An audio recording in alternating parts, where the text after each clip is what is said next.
C'est l'heure du face-à-face, l'actualité politique avec David Revaud-Dallon du Monde et Bruno Jeudi du Journal du Dimanche. Bonjour messieurs. Bonjour. Bonjour Zéine. Alors, après la guerre au Mali, François Hollande entre dans le champ de mine de la rigueur. Il faut redresser la barre du navire France qui s'enfonce toujours et encore dans les abysses du déficit. Didier Migaud, le président de la Cour des comptes, tel Harpagon, la main sur la cassette, des deniers publics a annoncé la semaine dernière le chiffrage du gaspillage de l'argent public, obligeant François Hollande à reconnaître que l'objectif des 3% serait impossible à tenir en raison d'un niveau de croissance inférieur aux prévisions. Le gouvernement va donc devoir tailler dans le vif, retraite, allocations, collectivités locales. La gauche semble bien arriver cette fois en garde de l'austérité et elle va devoir faire preuve de courage politique. Alors François Hollande avait promis le sérieux, l'orthodoxie budgétaire, mais cela implique des choix et des décisions douloureuses pour la gauche, en clair, taper dans l'État-providence. Oui, exactement. On arrive à ce moment et honnêtement, c'est pas une surprise sans doute pour François Hollande qui s'attendait à ce moment-là. En 2012, il a fait le choix plutôt de taper sur les impôts. On a cette avalanche d'impôts là qui va arriver. D'ailleurs, Migaud dit que ça suffit. Bon, les évidemment, 3/4 l'année dernière, l'effort a été supporté, c'est le rapport de la Cour des comptes, aux 3/4 par les Français et les impôts, et au quart seulement par les économies qu'on peut faire dans les dépenses de l'État, des collectivités et autres. Et là, cette fois-ci, évidemment, pour le prochain budget, je crains que ce soit plutôt dans les dépenses qu'il faille taper. Et c'est le moment, le tournant auquel François Hollande est confronté. Il est au pied du mur de la rigueur. Et là, on va voir comment le maçon Hollande va se débrouiller sur ce point. Enfin, au pied du mur de la rigueur, Bruno, en réalité, il y était depuis longtemps. Et ce mur de la rigueur, il a déjà commencé à l'escalader. De même, vous évoquiez l'arrêt du train en gare de l'austérité. Ça fait longtemps qu'on sait que François Hollande va pratiquer et pratique d'ores et déjà la rigueur et l'austérité. Le tout, évidemment, est de fixer le curseur et de déterminer dans quelles conditions et suivant quels paramètres. Alors là, on a, c'est vrai, un moment crucial puisque la conjonction de l'abandon de l'objectif officiel de 3%, auquel personne ne croyait, à commencer par le président et le Premier ministre, l'attente des résultats... Il avait quand même inscrit cette proposition numéro 9. C'est vrai, vous avez raison. Candidat Hollande. Vous avez raison, c'est une promesse qu'il ne pourra pas tenir et qu'il savait pertinemment qu'il ne pouvait pas tenir, mais... Ce qu'on explique à l'Élysée à Matignon, c'est qu'on ne pouvait absolument pas faire autrement et qu'il fallait, pour une question d'affichage politique, de rapport de force avec les partenaires européens et bien sûr l'Allemagne, et puis évidemment de réassurance des marchés pour préserver nos taux d'intérêt. Mais à l'évidence, cette promesse ne sera pas tenue, on le savait. Oui, mais quand Cambadélis dit c'est une chimère nécessaire, c'était une chimère nécessaire. Ça veut dire qu'il fallait dans le fond mentir et aujourd'hui le tabou est brisé. C'est nos bons hommes politiques, qu'ils soient de droite ou de gauche. Les chimères, ils ne font que ça pendant les campagnes présidentielles. Nicolas Sarkozy avait été, lui, voir tout de suite la commission de Bruxelles pour dire bon, on va s'arranger sur les déficits. Bon, François Hollande, il attend 9 mois et il va essayer de gagner un peu d'air là, à Bruxelles cette semaine pour dépasser à 3,1, 3,2, 3,4, 3,5. Mais de toute façon, même en dépassant légèrement ces 3%, le gouvernement sera obligé de tailler dans les dépenses, comme le dit Madame Duflot dans le Journal du Dimanche. Et c'est là que le bas blesse, parce qu'on voudrait savoir où. Est-ce que ça va être pour geler les dépenses, geler les pensions des retraités? Est-ce que ça va être pour diminuer les allocations pour certains Français, les fiscaliser? En tous les cas, on a découvert ce week-end qu'il y avait peut-être un vrai ministre de l'économie ou un vrai Premier ministre, je ne sais pas, l'un ou l'autre, c'est Didier Migaud, parce que c'est Didier Migaud qui donne le tempo de ce que doit faire le gouvernement en matière de dépenses. Et il a fixé ce week-end un objectif, la fiscalisation des dépenses familiales. Il donne une légitimité. Est-ce qu'on peut imaginer que Hollande appelle Migaud, c'est un socialiste, et lui dit écoute, si tu pouvais lancer... Je serais étonné qu'il n'y ait pas de contact, même informel, entre eux au plus haut niveau. Pour rappeler à nos téléspectateurs que c'est un ancien député socialiste. Absolument, ancien nommé par député Nicolas socialiste, Sarkozy, un proche de Laurent Fabius, mais avec qui François Hollande s'est toujours très bien entretenu. Il partage un goût pour la matière budgétaire et fiscale. Simplement, l'affaire des 3%, l'abandon officiel des 3% était évidemment calé entre les deux. Pour après parler de la croissance. Absolument, la Cour des comptes a fourni le prétexte à l'officialisation de l'abandon de cet objectif. C'est vrai que là, on rentre dans le dur. Pourquoi? Parce que quel que soit le secteur, les dossiers sur lesquels on tape, quels que soient les secteurs sur lesquels on fait des économies, eh bien, ça pose un problème. Les collectivités territoriales, gros problème, puisque ça gueule déjà. Là. Ça gueule déjà. Bon, et en plus, on a quand même une clientèle qui est particulièrement favorable des socialistes, au Parti socialiste. Un an avant les municipales, évidemment, réduire les budgets. Ça fait des ordres. Deuxième élément, les retraites. Le Monde, il y a quelques jours, faisait sa une sur pourquoi les retraités vont payer. C'est vrai que les socialistes n'ont jamais été très très bons en matière de réforme des retraites. Et là, effectivement, ça pose aussi un problème, puisqu'on sait que les retraités, ça quand même, c'est une partie considérable de l'électorat. Pardonnez-moi, et troisième élément, eh bien, c'est le budget. Et là, on rentre dans le dur, les lettres de cadrage, la réunion des ministres. À Matignon mercredi, ça va être un gros problème puisque là, chacun va évidemment défendre un bout de gras qui a été largement amputé ces derniers mois. Il n'y a plus de gras, David. Il faut y aller maintenant. Il n'y a plus de gras. Il faut... Alors un bout d'os. Peut-être que François Hollande, si vraiment... Non mais François Hollande qui a fait campagne, qui a gagné la primaire socialiste sur justement cette question de la gestion rigoureuse, parce qu'évidemment aucun homme politique parle de rigueur.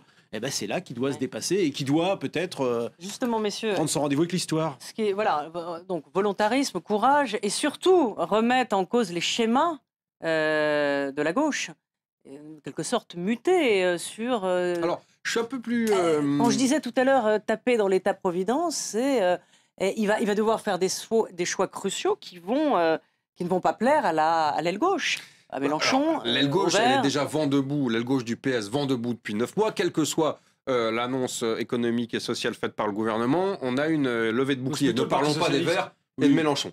Hein. Mais sur le tournant de la rigueur, en réalité, de tournant de la rigueur, il n'y a pas vraiment eu. Moi, c'est ma thèse. Pas vraiment eu. François Hollande a toujours annoncé qu'il pratiquait cette rigueur, cette austérité. Il ne l'affublait pas de ce vocabulaire-là, bien sûr. Il était en campagne. Il l'a compensé par quelques promesses de taxation des plus hauts revenus. Souvenez-vous, les fameux 75%. On fait les choses sans les dire. On fait les choses sans les dire. On va pas à la télévision s'expliquer. On laisse un peu Hérault faire le sale boulot. Et puis on croit que ça va passer. Vous avez raison, mais simplement là, on rentre dans une nouvelle période, puisque la question de l'assistanat, qui est un thème traditionnel de la droite, eh bien, forcément, la question va se poser à la gauche et elle va être obligée de taper un minimum dans les allocations, comme annoncé ce week-end. À la télévision, on se dit je suis social-démocrate et qu'il annonce des efforts. Il y a un moment, il faut que ça se traduise en actes. Et les actes, Rosine a raison, les actes, c'est. Les efforts ont déjà été annoncés et réalisés, me semble-t-il, depuis 9 mois. On a quand même 30 milliards d'économies. Souvenez-vous sur le budget 2020. Ah oui, c'est sûr que pour l'instant, c'est les impôts qui ont surtout été alourdis. Mais là, maintenant, c'est les dépenses. Et c'est vrai que toucher à la question de la politique familiale en France, qui est quand même, en gros, ce qui fait consensus depuis la libération, je vous rappelle quand même que c'est une politique qui a été établie, qui est issue du Conseil national de la résistance. Donc c'est vrai que là, c'est très difficile. Juste un point, Bruno Le Maire, quand il a voulu toucher à ça pendant la préparation du programme de Nicolas Sarkozy, il lui a dit immédiatement, pas touche, on arrête ça. Martine Aubry, en 98, sous le gouvernement Jospin, elle a essayé aussi de s'attaquer à cette politique. Ça n'a pas été fait.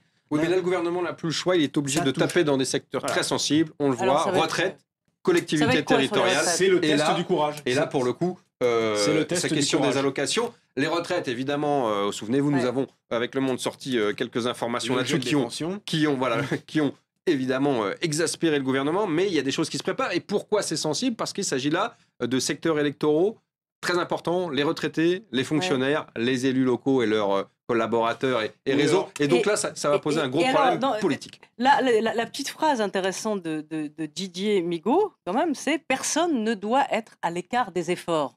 Alors c'est là où, voilà, c'est la gauche qui est très attachée à la justice sociale. Justement, alors Rosine, vous faites bien de relever cette phrase, parce qu'encore une fois, Didier Migaud, qui est le vrai ministre de l'économie ou le vrai Premier ministre, je ne sais pas, entre les deux en tous les cas, il ouvre la voie à un argument que va sans doute nous servir François Hollande et Jean-Marc Ayrault, qui sont la notion d'économie juste. Alors on va nous inventer les économies justes, parce que ce gouvernement met juste partout. Oui. Le problème, c'est que juste ou pas, à l'arrivée, il y a des gens qui vont avoir moins, sans doute un peu les riches. On va nous refaire le coup des riches sur les allocations familiales. Oui, comme ça, la symbolique. On sur un point intéressant, puisque les riches, on nous parlait de justice, d'économie juste, mais jusqu'ici, souvenez-vous, les grandes mesures symboliques, le crédit d'impôt compétitivité, et les 75% annoncés pendant sa campagne par François Hollande, eh bien, pour l'instant, ils n'ont pas vu le jour, ou du moins n'ont pas été favorables aux classes moyennes, aux classes populaires. On voit que c'est plutôt le crédit d'impôt compétitivité considéré comme un cadeau au patronat, que les 75% sont loin d'avoir vu le jour. Et donc, si on tape, si vous voulez, dans ce qu'on considérait comme mesures sociales et allocations, sans pour autant taper dans les plus riches, ça va être un problème d'explication. Il nous reste quelques minutes pour parler de Nicolas Sarkozy, qui piaffe dans son bureau Dixit Alain Juppé, qui dit « Je sens que Nicolas Sarkozy a envie de revenir ». Petit hic, c'est que 62% dans un BVA ne veulent pas du retour de Nicolas Sarkozy. Et il y a les amis de Sarko qui s'échinent à faire des des rendez-vous, oui. les amis de Nicolas Sarkozy, Oui. c'est un flop Alors, total, non? Alors, pour l'instant, alors, oui, voilà, donc Nicolas Sarkozy, ses amis qui entretiennent la flamme avec leur association organisent un Les colloque. vestales du sarkozysme. Organise un colloque cette semaine et il faut bien dire que le chat est un peu maigre quand on regarde les invités, puisque en gros on a un discours d'ouverture de Christian Estrosi, on a un discours de clôture de Brice Hortefeux, on a Jean-David Lévite qui fut le Sherpa de Nicolas Sarkozy au milieu, mais Alain Juppé est retenu à Bordeaux, il fera une petite vidéo. Donc on aura, au terme des représentants étrangers, on aura quand même une vidéo du président de la Côte d'Ivoire, Alassane Ouattara. Il lui doit bien ça. C'est bien le moins pour un président qui a été installé par Nicolas Ouais. Sarkozy après l'élection. Et puis, il y aura sans doute aussi un Allemand, M. Pottering, qui fut président du Très Parlement connu, européen. oui. Donc, évidemment, Donc, le casting on joue sur voit bien que ce doublon, casting effectivement. n'est pas génial, mais c'est pas le but. Le but, c'est d'organiser la flamme sarkozyste. Il va Qui y brûle avoir au moins encore, 1000 alors elle brûle personnes. encore. Bah, le problème, c'est que Et c'est ça, en le but. amour, le manque crée le désir. En politique, pas forcément. Nicolas Sarkozy part d'une popularité tellement mauvaise pendant son quinquennat. Souvenez-vous, au bout de 2 ans, il était à un tiers d'opinion favorable seulement. Et la barre est très difficile à Ouais, remonter. 62% Alors- compte quand même, c'est. Hein. Alors, en revanche, ce qu'on constate, et ce qu'on constate notamment du côté de l'Élysée et à gauche, c'est que pour l'instant, Copé, Fillon, ça ne le fait pas. C'est-à-dire que c'est vrai que l'hypothèse Sarkozy, si on regarde sur le papier, reste tout à fait envisageable. Maintenant, on continue à appliquer la question du bilan Sarkozy pour essayer, dans une sorte de contre-offensive, l'empêcher de revenir, de faire obstruction. Mais, ça, oui, mais ça- bon, ça c'est une tactique. Hein, donc, c'est bien, mais à un moment, ça marchera plus. Parce c'est que vrai. Hollande, il aura lui-même un bilan. C'est vrai, À un moment. vous avez raison. Mais donc, on l'applique encore. Alors, on reste quand même dubitatif sur la capacité de Nicolas Sarkozy à s'imposer, justement, du fait Moi, Alors, je trouve- de cette moi, je trouve que popularité contrairement initiale à tout ce très. qu'on a dit très sur bonne. ce sondage, il n'est pas si mauvais que ça, ce sondage. Parce Oh, qu'on retient le chiffre 62%. 62%. c'est Non, non, pas- je dis pas que c'est ouais. génial. Là, Attention. vous avez- Mais je dis un point, c'est que d'abord, premièrement, on voit bien que ce sondage montre une chose, c'est que quand même sur les sympathisants UMP, il n'y a que Nicolas Sarkozy. Enfin, il est devant, quoi. Voilà. Il était. Vous savez, avant le 18 novembre et cette fameuse élection UMP, c'était François Fillon qui était devant. Maintenant, Nicolas Sarkozy, au niveau des sympathisants UMP, il est passé devant François Fillon. Donc, on voit bien que en moins d'un an, le terrain était quand même dégagé à droite. Ça ne veut pas dire que ce sera forcément lui qui sera le candidat de la droite le prochain coup, mais s'il le veut, il n'y aura pas vraiment de concurrence à droite parce qu'on voit bien que Copé qui est caramélisé et Fillon qui est quand même brûlé, les jeunes Les qui ne grands sont brûlés, pas encore au Oui, point, la jeune génération n'est pas encore. et Alain Juppé qui est en quand état. même en gros qu'à l'âge de Mike Caine. Donc, bon, voilà, ce qui ce est sera intéressant difficile. dans ce sondage, c'est que 35%, ça correspond grosso modo à la cote de popularité qui était la sienne depuis, on va dire, 2009. Et que Mais pour donc, l'instant, fondamentalement, rien n'a bougé. Il reste à droite, bien installé. Il reste à droite, devançant ses concurrents. Mais Vous observerez, David, quand même que pour un score de premier tour, ça serait pas mal. ça serait pas mal, effectivement. Mais bon, on n'en est pas encore là. Bon, en tout cas, la petite phrase de Carla Bruni qui dit ce serait inquiétant qu'il y ait un duel Hollande. Elle aussi. Le Pen, c'est une façon de. Voilà, bien sûr, voilà. c'est aussi. Et alors, C'est gros comme. N'oubliez quand même pas ce week-end grosse qu'il y a ficelle. eu Bernadette Chirac qui est venue Ah, apporter la son bonne soutien. fée, la bonne fée qui est revenue. La bonne fée Bernadette. Cette Heureusement fois, qu'on vous a. Heureusement qu'on Je sais vous pas a. Ça a si dû cette faire plaisir fois, à là, Jacques Chirac. la baguette va marcher. En tout cas, Bernadette veille, elle est là. On est rassurés. Merci à tous Merci les deux. Roselyne. Et à la semaine prochaine pour de revoir. nouvelles aventures. À bientôt. Merci.